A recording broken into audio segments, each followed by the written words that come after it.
Congratulations, you're Donald Trump. That's right, you just woke up as Donald J. Trump, the most Googled, controversial, and meme-worthy man alive. Your life is a non-stop reality TV show filled with business empire highs, financial disasters, political shockwaves, and viral moments that break the internet once in a while. Being Donald Trump means experiencing a bunch of stuff, the billionaire lifestyle, or at least the perception of one, because let's be honest, nobody can agree on your actual net worth. A real estate empire spanning Trump Tower, Mar-a-Lago, and casinos that don't always make money. Your legendary WWE appearance, where you literally body slammed Vince McMahon, a political carrier that turned the White House into the world's biggest reality show. More scandals, impeachments, and lawsuits than any other US president. Sounds like the American dream, right? Well, buckle up, because this ride has a gold-plated seatbelts and a zero brakes, literally.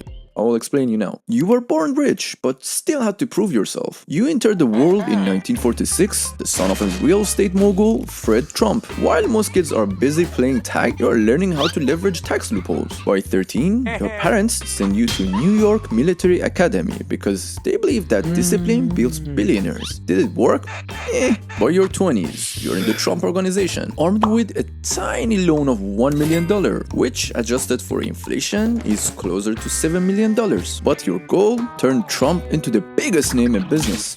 Young Donald, building a business empire and lawsuits along the way. Welcome to the 1970s and 80s. This is where you become a real estate tycoon, buying up skyscrapers, casinos, and hotels faster than people can keep track. Your brand is everywhere. Literally, you put your name on everything. Trump Tower, still one of the most famous buildings in NYC today. Trump hotels and casinos, because who wouldn't want a gold-plated penthouse? Trump steaks. Yes, you sold steaks. Why? I guess we'll never know. Trump Airlines. We'll get to that disaster in a second. The good news? You become a household name. The bad news? Bankruptcies and lawsuits start piling up faster than your hotel bookings. And let's talk about the USFL, the football league you invested in and single-handedly destroyed. You tried to compete with the NFL, but yeah, it didn't go well. Now we got to the interesting part. The time Trump bought an airline and it failed spectacularly. At this point, you've conquered real estate and casinos. So naturally, you decide to try the airline industry, because why not? In 1989, you buy the struggling Eastern Air Shuttle and rebrand it as Trump Shuttle. Your biggest innovation? Gold-plated seatbelt buckles. Yes, because when people fly, they're thinking, I hope my seatbelt feels expensive. Unfortunately, passengers cared more about ticket prices than shiny seatbelts. Within 3 years, Trump Airlines went down quicker than my grandma's knees after 3 minutes at the family cookout.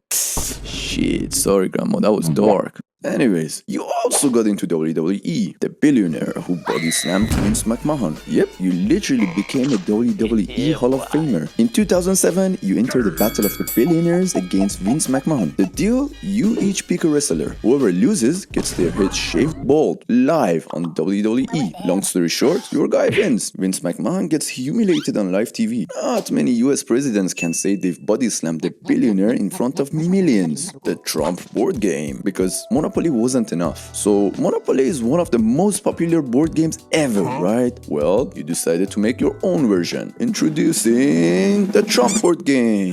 The premises: players buy properties and negotiate deals, just like you. The result? A total flop. Turns out, people weren't exactly lining up to roleplay as a real estate mogul with multiple bankruptcies. That one time, Trump opened a university and got sued for $25 million. What's the next logical step for a billionaire? Starting a university. Obviously, you created Trump University, promising students the secret to the success. Reality check, no degrees, no accreditation, multiple lawsuits claiming it's a fraud. By 2016, you settled the lawsuit for $25 million. Lesson learned? Maybe leave universities to the actual professors. From reality TV to the White House, the most unlikely presidential run ever. At this point, your life is already a blockbuster movie. But then, you run for presidency. Nobody takes you seriously. Late-night comedians roast you daily, polls say you have no chance, and then, boom, you win. And then your presidency becomes a media circus, a Twitter-fueled war zone, a roller coaster of impeachments, scandals, and conspiracy theories. Your fans see you as a savior. Your critics, though, think you are a walking disaster. And after one of the most chaotic elections in US history, you leave office, but not without trying one final plot twist. You refuse to lose quietly. You claim the election was rigged, stolen, a total fraud. Your supporters supporters rally behind Congress goes into chaos. January 6, 2021 becomes a day nobody will ever forget. Twitter bans you. Impeachment number 2. Lawsuits start rolling in faster than a Trump casino bankruptcy. Everyone assumes this is the end of your political career, but they are wrong. Because while other ex-presidents write memoirs and fade into history, you do the opposite. You launch your own social media platform. Maybe because big tech is out to get your ass. You hold rallies like a rock star on a comeback tour. You tease something huge, something historic. And then, with the whole world watching you, you announce the impossible. You announce that you're running for presidency. Again, the internet explodes. The media loses its mind, and late night hosts don't know whether to laugh or cry. And just like that, you're back in the race. Because being Donald Trump means never being a side character. And when the credits start rolling, you grab the director's chair and yell, "We're making a sequel, bitches." So, conclusion. Why being Donald Trump is a wild ride? Let's recap. You were born into wealth but still had to prove yourself. You built a brand that made you a legend and a meme. Bought a football league and ran it into the ground. You created a board game nobody wanted. Became a WWE Hall of Famer? Seriously? Started university and got sued for it? Ran for president and won. Being Donald Trump means you're either the hero or the villain, depending on who you ask. But one thing's for sure. You will never ever be a side character. Well,